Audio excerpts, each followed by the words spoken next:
Not everyone who smiles at you has your best interests at heart.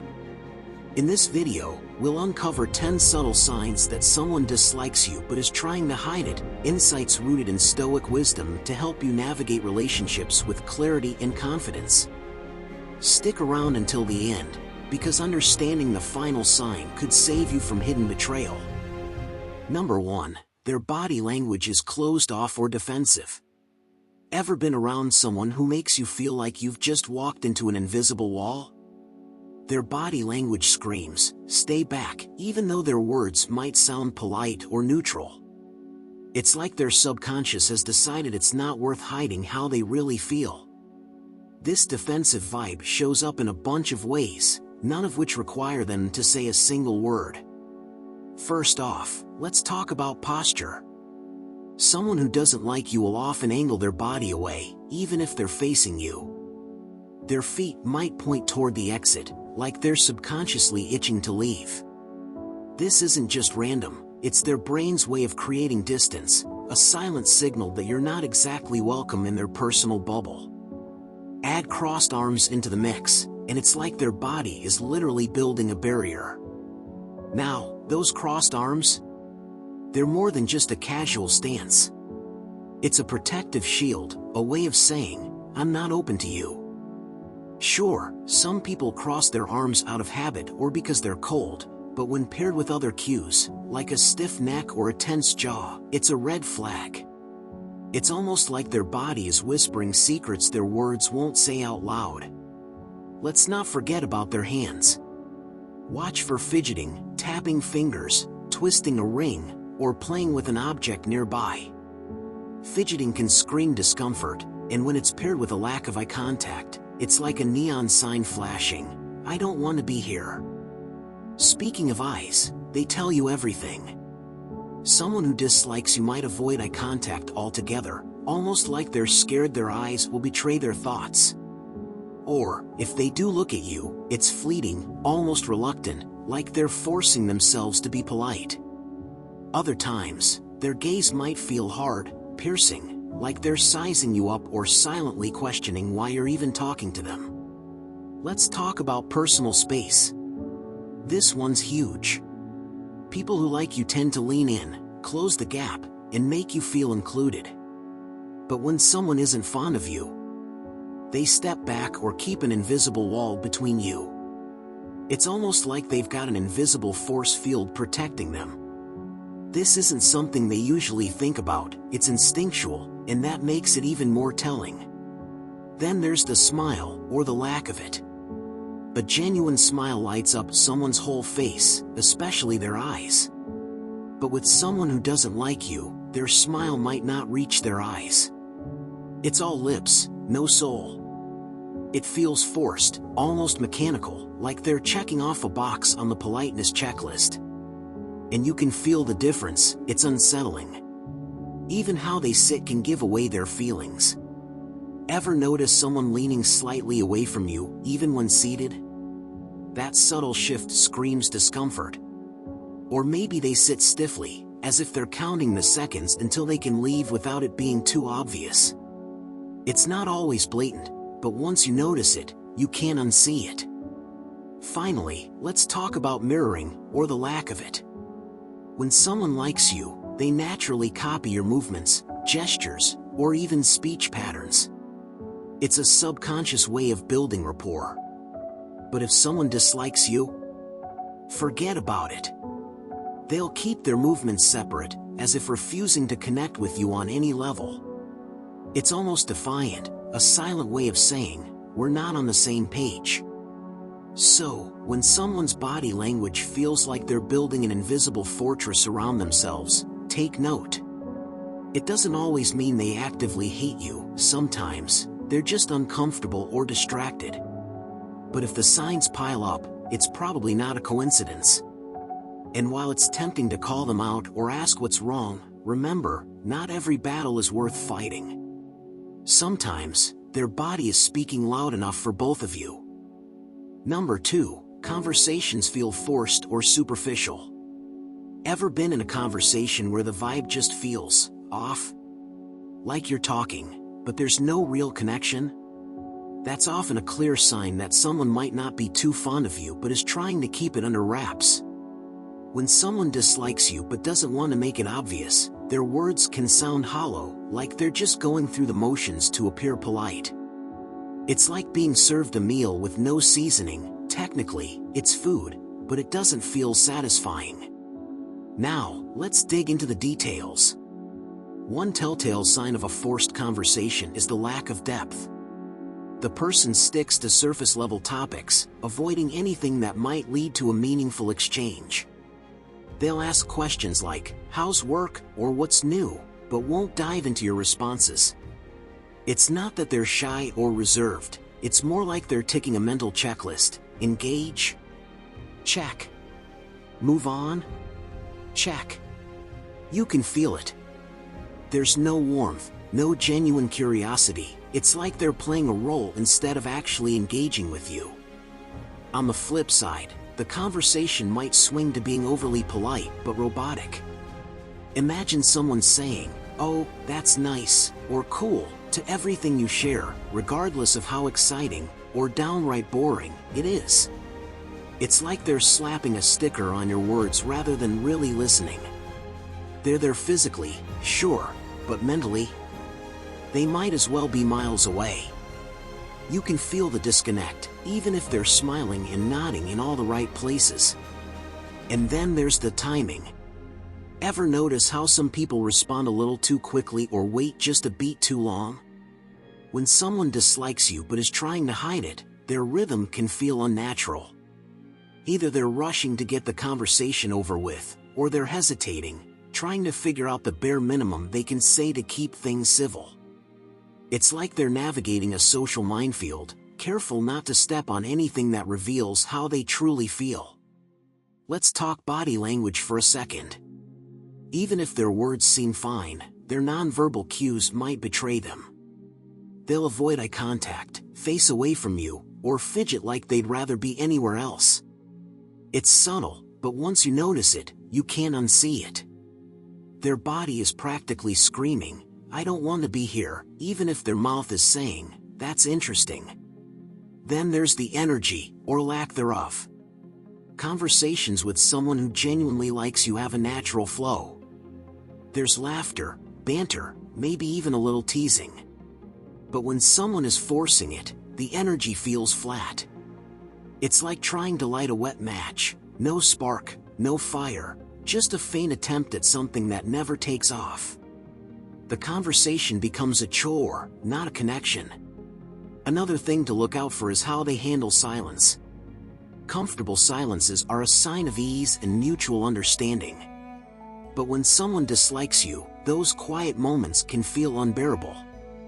They'll rush to fill the void with empty words, or worse, they'll let the silence stretch out awkwardly, leaving you feeling like you're the only one trying to keep the interaction alive.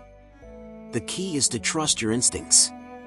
You don't need to overanalyze every interaction, but if you consistently feel like conversations with someone are a struggle, like pulling teeth or walking on eggshells, it's worth considering whether they're truly invested in the relationship. People who like and respect you make you feel heard and valued, even in casual chats. When that's missing, it's a red flag you shouldn't ignore. So, if conversations feel forced or superficial, don't brush it off. Pay attention to the cues, both big and small. The truth is often in the unspoken details, hiding in plain sight.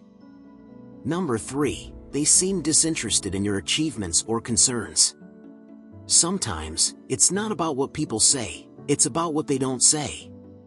When someone secretly dislikes you, one of the most subtle ways they reveal it is through their lack of genuine interest in what's happening in your life, your wins, your struggles, your ideas, all of it.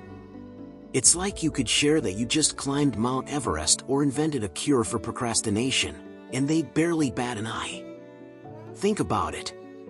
When you share something you're proud of, a promotion, a personal milestone, a creative breakthrough, you'd naturally expect a spark of excitement or at least a polite "that's awesome."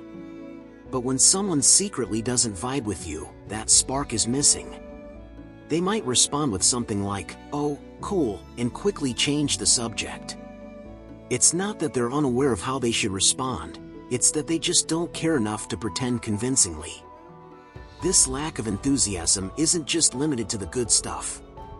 If you're going through a tough time and open up to them, their reaction might feel flat. Instead of diving into the conversation with empathy or concern, they might brush it off or even appear irritated. It's almost as if your vulnerability makes them uncomfortable or inconvenienced, which can be pretty disheartening. The tricky part is that this behavior often flies under the radar because it's subtle. They're not outright dismissing you with harsh words or rolling their eyes, though that would be a dead giveaway. Instead, their disinterest is more of an energy thing, a vibe. It's in the way their responses feel lukewarm or obligatory, like they're just going through the motions to avoid looking rude. Their body language might betray them too: lack of eye contact, crossed arms, or the classic glance at their phone mid-conversation. And here's the kicker: they might not even realize they're doing it. Dislike can manifest in sneaky ways, sometimes even outside of someone's conscious awareness. They may justify their lack of interest as being busy or not in the mood, but deep down, there's usually more to it. Now, let's not jump to conclusions here. Everyone has off days. Maybe they didn't celebrate your latest achievement because they were wrapped up in their own stress, or didn't give your problem the attention it deserved because they were mentally checked out. Context matters. But when this behavior becomes a pattern, when your joys and pains consistently seem to bounce off them like a rubber ball hitting a wall, it's worth paying attention. Another layer to this is comparison. Sometimes, people hide their dislike behind indifference because your successes make them feel inadequate or insecure. They might not clap for you because your glow makes them feel like their own light is dimmer.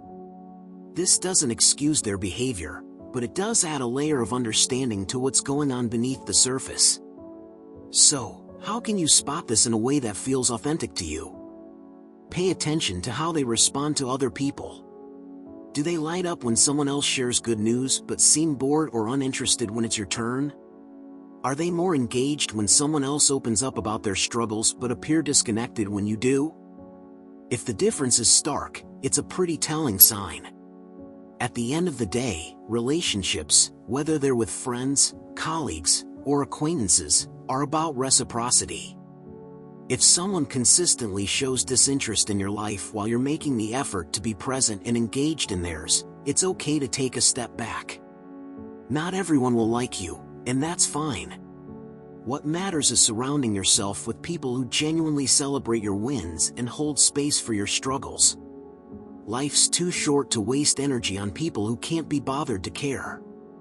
It's not always easy to recognize this kind of disinterest, especially when you want to believe the best in people.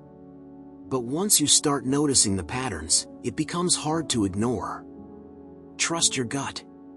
If their actions, or lack thereof, leave you feeling unimportant, it's okay to reevaluate how much energy you're investing in that relationship. Sometimes, indifference speaks louder than words ever could. Number 4, they bring up your mistakes or flaws in unrelated conversations. You ever have a conversation with someone where, out of nowhere, they casually mention something embarrassing you did ages ago? It's like they've been holding onto that nugget, just waiting for the perfect moment to slide it into the chat. And the worst part? It doesn't even fit the context. It's like trying to shove a square peg into a round hole. But they do it anyway, and suddenly, you're left wondering if they've got some kind of scoreboard with your name on it. When someone dislikes you but is trying to keep it under wraps, this tactic becomes their secret weapon. They won't outright insult you, that would be too obvious.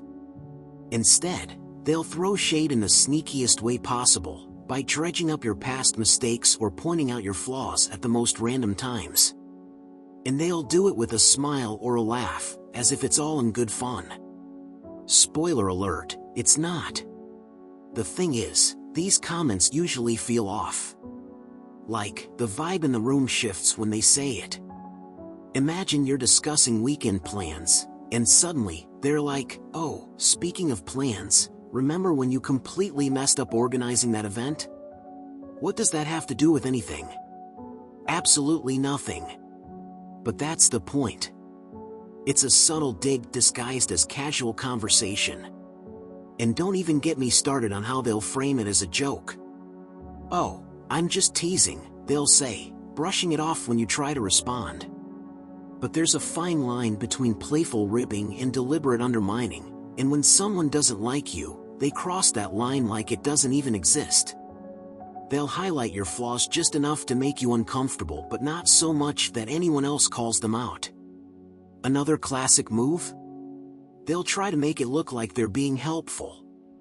They'll bring up something you struggle with under the guise of giving advice. "Oh, you're working on that project? Just remember to double-check everything this time, after what happened last time." It's cloaked in concern, but the undertone is clear. They're reminding you of your failures. And it stings. Here's where it gets even trickier. Sometimes, these comments will be dropped in front of other people, adding an extra layer of awkwardness. It's like they want an audience for your discomfort. They might casually mention something you'd rather keep private, turning your small misstep into a public display. And when you try to laugh it off or change the subject, they double down, as if they're genuinely curious about how it all went wrong. Yeah, right. But why do they do this? Honestly, it's probably a power play. Highlighting your mistakes or flaws is a way for them to feel superior, especially if they're trying to mask their dislike for you. By keeping the focus on your shortcomings, they subtly shift the dynamics, making themselves look better in comparison. It's not exactly healthy behavior, but hey, people can be complicated like that. So how do you handle it? The key is recognizing the pattern. If someone keeps steering the conversation toward your missteps, especially in unrelated contexts, it's probably not an accident. And while it's tempting to call them out or defend yourself, that might not be the best move. Stoic philosophy teaches us to stay composed and not give our energy to unnecessary drama. You can acknowledge their comment without letting it rattle you.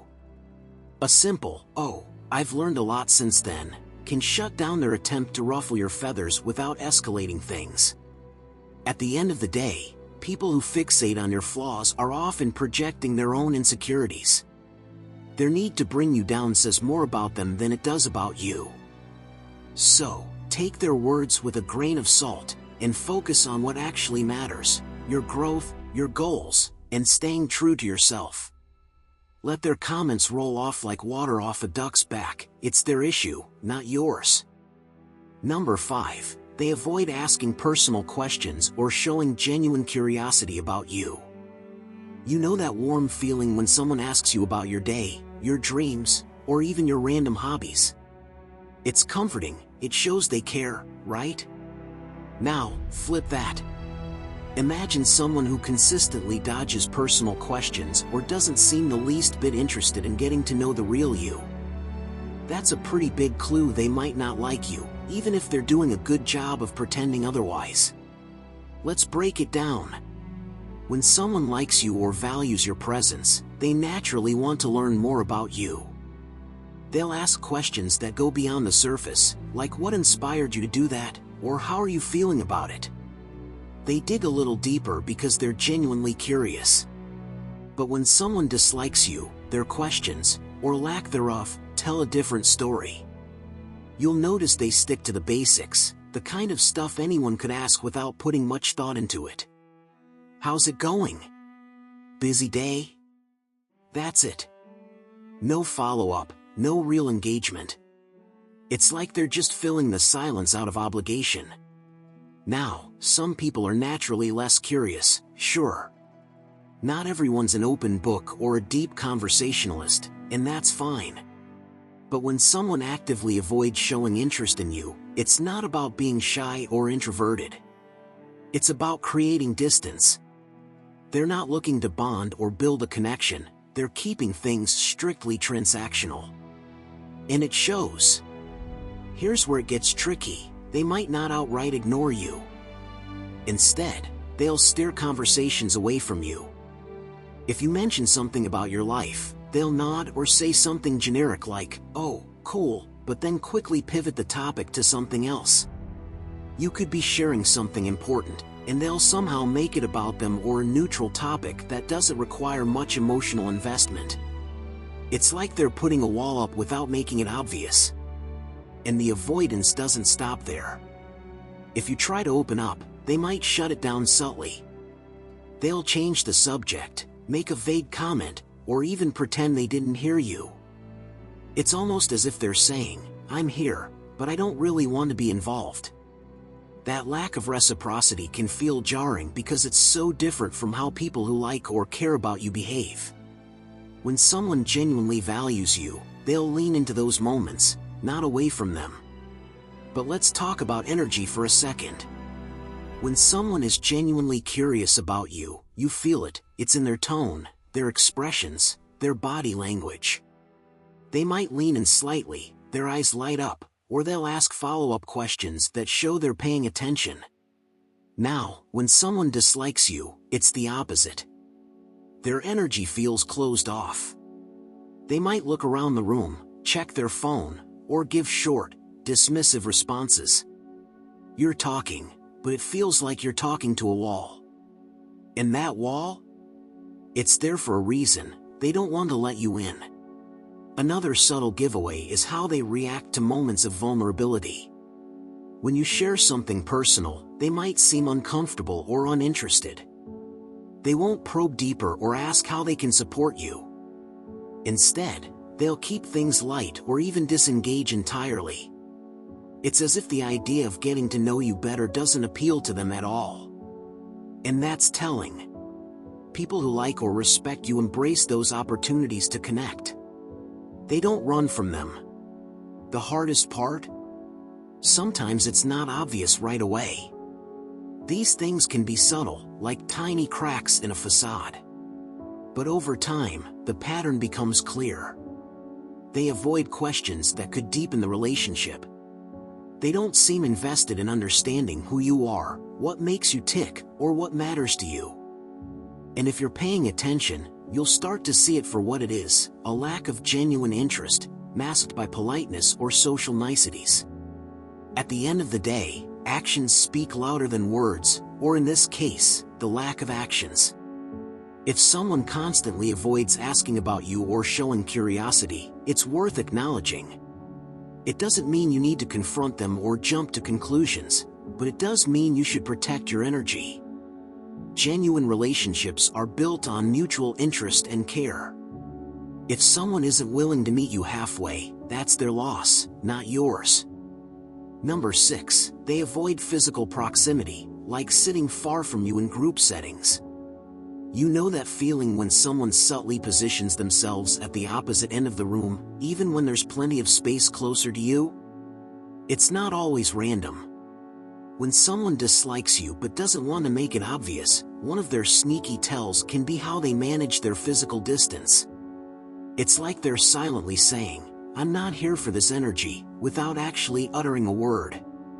Imagine a group setting, maybe a meeting, a casual hangout, or even just a dinner table arrangement. Most people naturally gravitate toward those they feel comfortable around. But this person? Nope. They'll choose the farthest available seat, even if it means awkwardly squeezing into a less than ideal spot. It's like proximity to you is an itch they're desperate to avoid scratching. They won't outright storm off to another room, but their choice to keep their physical distance speaks volumes. Now, to be fair, this isn't always glaringly obvious. Some folks are just shy, introverted, or need personal space for their own reasons. But when someone consistently avoids being near you, especially when they seem perfectly fine sitting close to others, it's hard not to notice the pattern. It feels calculated, like they're drawing an invisible boundary to keep you out of their bubble. Their avoidance doesn't always stop at where they sit. Watch their body language. When someone dislikes you, even their posture can give it away. Are they leaning away from you? Turning their body slightly towards someone else, like you're not even in their line of sight?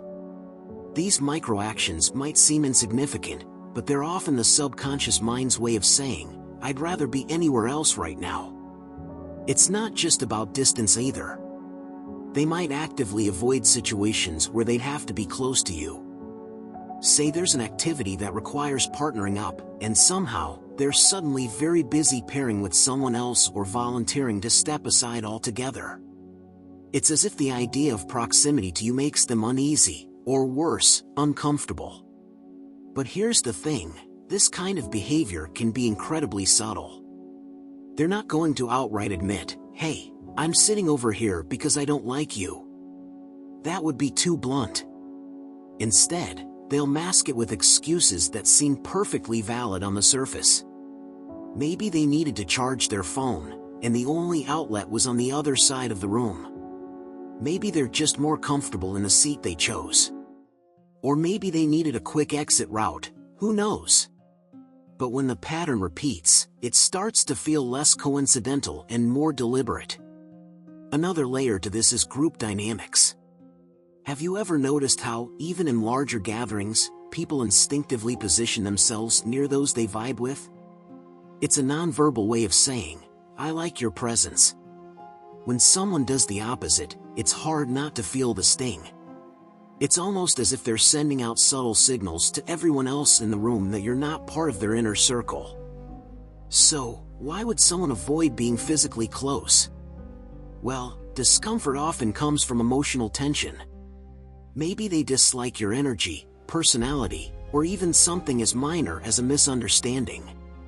Whatever the reason, physical distance can feel safer for them. It's their way of avoiding an interaction without outright confrontation. In their mind, it's easier to dodge you quietly than to risk awkwardness by sitting close. But let's not overanalyze every seating arrangement, right? Sometimes, people are just tired, zoned out, or not in the mood to socialize. The real giveaway here is consistency.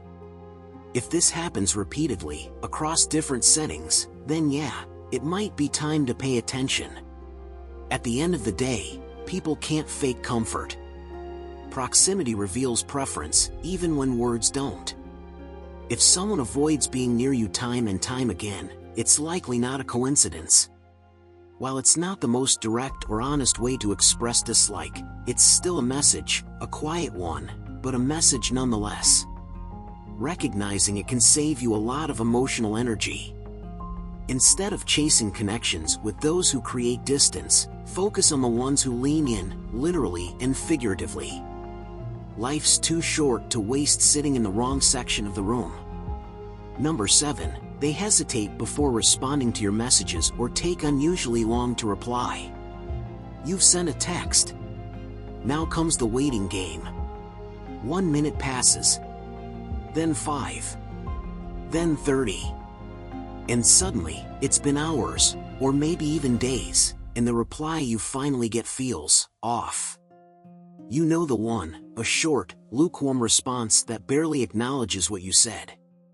No emojis, no follow-up questions, just enough effort to keep the conversation alive, but not enough to make you feel like they care.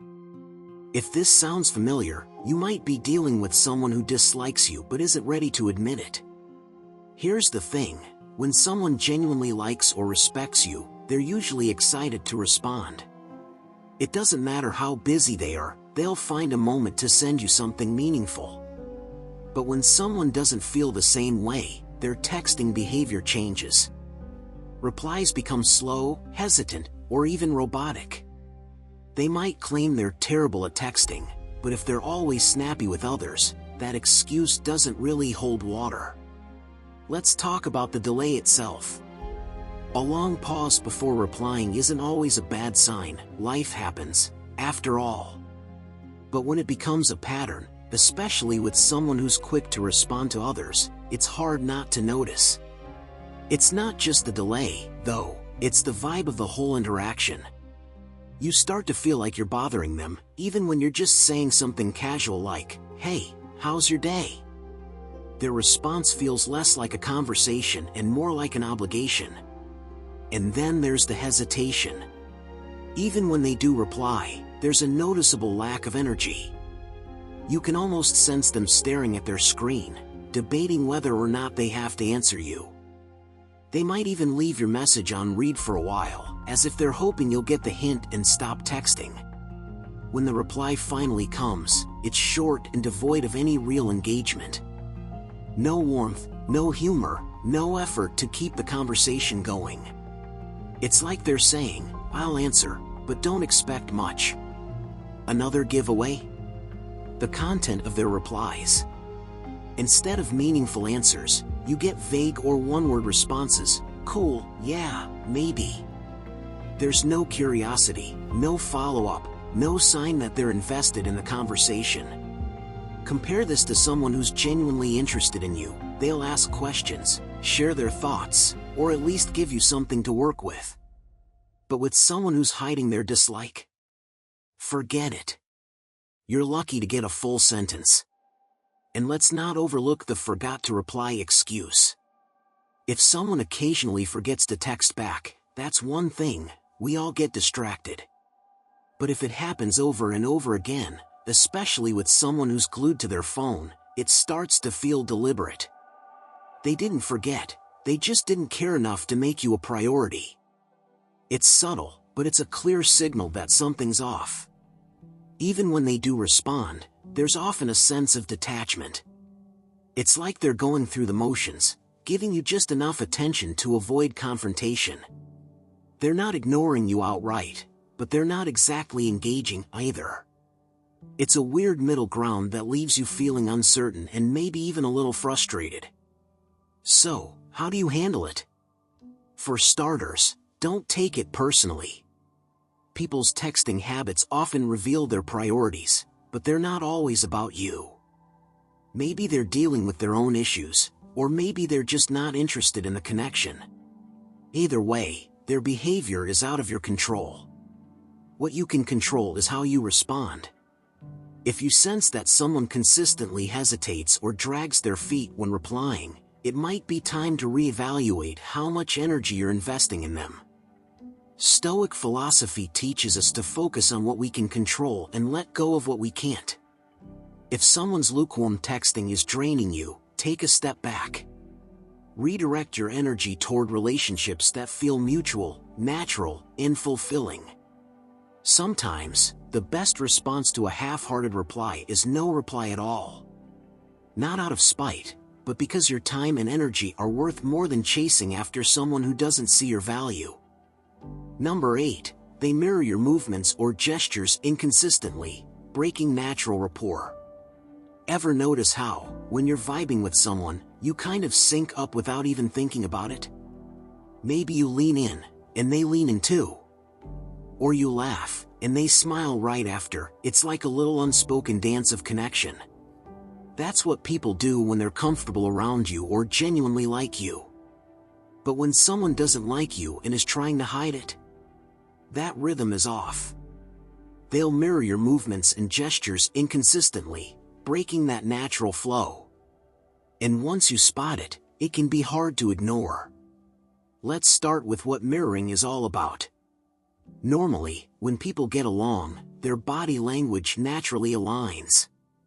It's not something they consciously plan, it just happens.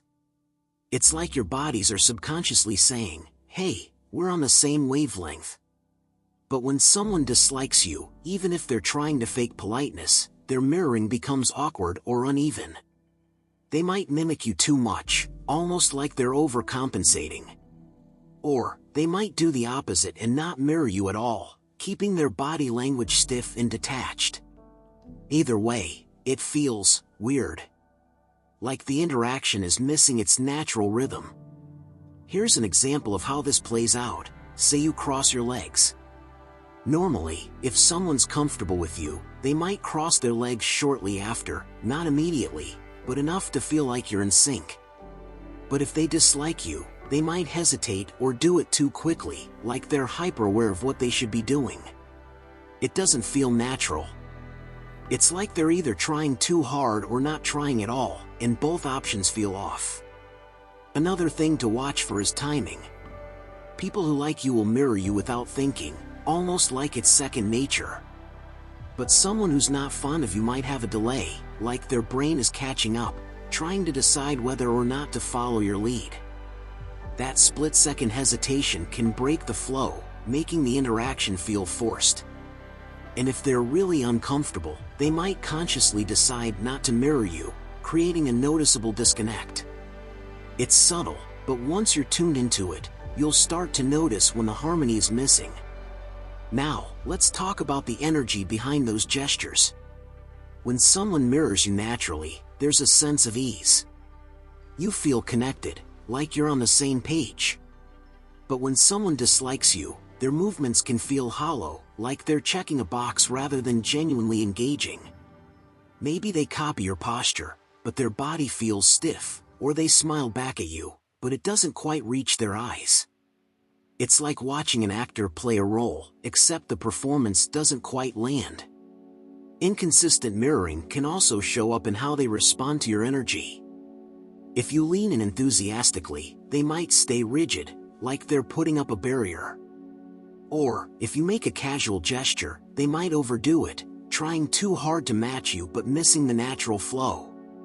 Either way, it creates a sense of imbalance, a little like dancing with someone who's always a step behind or ahead. And let's not forget the subtle tension this creates. Conversations and interactions rely on rapport, that invisible thread that makes things click. When someone doesn't mirror you, or does it in a way that feels unnatural, it's like the thread keeps getting snagged. You might not consciously think, "Oh, they're not mirroring me," but you'll feel the awkwardness, the slight discomfort that something's just not right. But here's the thing, inconsistent mirroring isn't always a conscious choice. Sometimes, people aren't even aware they're doing it. But their body language often reveals what their words don't. They might be saying all the right things, but their gestures, or lack of them, tell a different story. It's like their subconscious is quietly waving a flag, hinting at how they really feel. So, if you notice someone mirroring your movements awkwardly or inconsistently, take it as a clue. It doesn't necessarily mean they hate you, but it's a sign they're not fully comfortable with you. And while they might be trying to mask it, their body language is giving them away. Trust your gut, it's often better at reading these subtle cues than you realize. Number 9, they subtly criticize or undermine you. Sometimes, dislike doesn't come with a flashing neon sign. It sneaks in quietly, disguised as a harmless comment, a sly remark, or an innocent joke that doesn't feel so innocent. If someone secretly dislikes you, they might not outright insult you. No, that would be too obvious. Instead, they specialize in subtle digs that keep them just under the radar of blatant rudeness. It's almost like an art form for them, criticism dressed up to look like casual banter or concern. Here's how it might play out. You're talking about something you're excited about, a new project, a personal win, or even a hobby you're passionate about, and their response? A snide comment disguised as humor. Something like, "Oh, that's ambitious of you." The words themselves don't sound harsh, but the tone? The timing? It's enough to make you second-guess your enthusiasm. Their aim is to plant a tiny seed of doubt, a little nudge to make you feel not quite enough. But it doesn't stop there. Subtle criticism can show up in how they downplay your efforts. Let's say you've put in the work hours, days, maybe weeks, and they swoop in with a dismissive, "Yeah, but anyone could have done that." It's not just what they're saying, it's the unspoken message, "You're not as impressive as you think." And what's worse? They'll act like it's no big deal, like they're just keeping it real or offering constructive feedback. But deep down, you know it's not coming from a good place. Undermining can also look like backhanded compliments. You know, those comments that sound nice at first but carry a sneaky little jab underneath? Stuff like, "You're pretty good at that, considering it's not really your thing." It's like they're trying to compliment you, but their real goal is to remind you of your supposed limitations. These aren't random slips of the tongue. They're calculated, subtle enough to let them deny any ill intent if you call them out. Then there's the way they handle your ideas or opinions. Ever noticed how someone can shoot down your thoughts without actually saying, "That's dumb"? Instead, they might throw in a quick, interesting, but their face says, not really. Or they'll poke tiny holes in everything you say, not to offer real insight but to make you feel small. It's frustrating because they never outright say, I think you're wrong. They just leave you questioning yourself in a way that feels hard to articulate. What's wild is how they sometimes frame their undermining as helping you out. They might offer unsolicited advice that feels less like support and more like a veiled critique. Like, if I were you, I'd probably approach it this way instead. The kicker? They say it with a tone that implies they know better, that their way is the right way, and you're somehow fumbling around in the dark. And let's not forget how they might undermine you in group settings. This is where things get trickier because they can cloak their dislike in humor, making it harder to call them out. A sarcastic comment here, an exaggerated laugh at your expense there. It's all fun and games, right? Except you're the one walking away feeling a little less confident, a little more exposed. The crowd laughs along, oblivious to the sting behind the joke. The most confusing part? They might sprinkle in just enough niceness to make you second-guess your instincts. Maybe they compliment you one day or agree with you in a conversation, and you think, maybe I misread them. But then, a week later, they're back at it with the subtle digs. It's a constant push and pull that keeps you wondering if it's all in your head.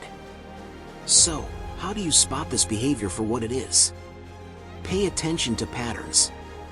If someone consistently leaves you feeling deflated, doubting yourself, or questioning their intentions, it's probably not accidental.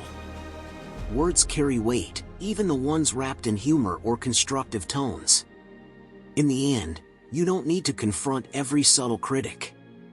Sometimes, the best response is to silently reclaim your power. Don't let their words sink in. Recognize their behavior for what it is, a reflection of their own insecurities, not your worth. People who truly respect you won't make you feel like you have to defend your achievements, ideas, or character. Keep your head high and your focus on those who build you up, not tear you down, no matter how slyly they try. Number 10. Their tone of voice sounds sarcastic or dismissive. You've been there. You're in a conversation, sharing something that matters to you, and suddenly, their voice shifts. It's subtle but sharp, like a needle poking a balloon. Maybe their words seem okay on the surface, but the way they say them? Oof. It stings. That sarcastic or dismissive tone can make even the nicest sentence feel like a slap in the face, leaving you questioning if you've done something wrong, or if they've just been waiting to knock you down a peg. Tone is tricky because it's not about what is said, it's about how it's said. When someone dislikes you but doesn't want to come out and admit it, their tone often becomes a weapon. It's a sly way to express irritation or condescension without having to actually own up to their feelings. And sarcasm? That's their favorite tool. It's sharp, cutting, and easy to disguise as humor. A sarcastic, "Wow, great idea," can sound polite at first, but underneath, it drips with mockery. You can feel it. Dismissiveness is another beast entirely. It's not as overt as sarcasm, but it's just as damaging. This happens when their voice loses warmth, turning flat and monotone, like they're not even bothering to mask their disinterest. You might say something like, "I've been working hard on this project," and their response is a bored, "Yeah, okay." The words are fine, but the delivery makes you feel like you're wasting their time. It's not what they say, it's the energy, or lack of it, that hits you. Sometimes, the tone can feel exaggerated, almost cartoonish. They might overdo the enthusiasm in a way that's clearly fake, like, "Oh, amazing. You're so impressive." It's painfully obvious they don't mean it, but if you call them out, they'll act like you're overreacting. "What? I was being nice," they'll say, flipping the script and making you seem like the bad guy. It's gaslighting with a sarcastic twist, and it's exhausting. Another hallmark of this behavior is when they use a condescending tone, as if you're a child who doesn't know better. It's the kind of voice people use when they think they're smarter than you, better than you, or just plain tired of you. They might stretch out their words or slow down their speech, as if explaining something painfully simple. It's subtle but infuriating, and it tells you everything you need to know about how they really feel. What makes this worse is the unpredictability. One moment, they might sound perfectly pleasant, and the next, their tone is dripping with disdain. It's like they're flipping a switch, keeping you on edge, wondering what version of them you're going to get. This inconsistency isn't random, it's often a sign of underlying resentment or irritation bubbling just below the surface. But why do they do this? Honestly, it's easier than being direct. If they came out and said, "I don't like you," they'd have to deal with the fallout, awkwardness, confrontation, maybe even guilt. Sarcasm and dismissiveness let them vent their frustration without taking responsibility. It's a way of expressing their feelings without ever having to own up to them. So, how do you deal with it? For starters, don't take the bait. Sarcasm and dismissiveness thrive on reaction, and the more you engage, the more fuel you're giving them. Instead, stay calm and composed. If you want to address it, you can say something like, "It sounds like there's more you want to say. Am I reading that wrong?" This forces them to confront their tone without being overly confrontational yourself. Stoicism also teaches us to separate what we can control from what we can't. You can't change someone's tone of voice, but you can decide how much power you give it. If their sarcasm or dismissiveness starts eating away at your confidence, take a step back. Ask yourself if their opinion really matters in the grand scheme of things. Most of the time, it doesn't. Focus on staying grounded and centered, knowing that their tone reflects their inner world, not yours. Understanding hidden intentions empowers you to navigate life with clarity. If this video gave you valuable insights, show your support by liking, sharing it with others, and subscribing for more Stoic wisdom. Stay sharp, stay strong, and let's grow together.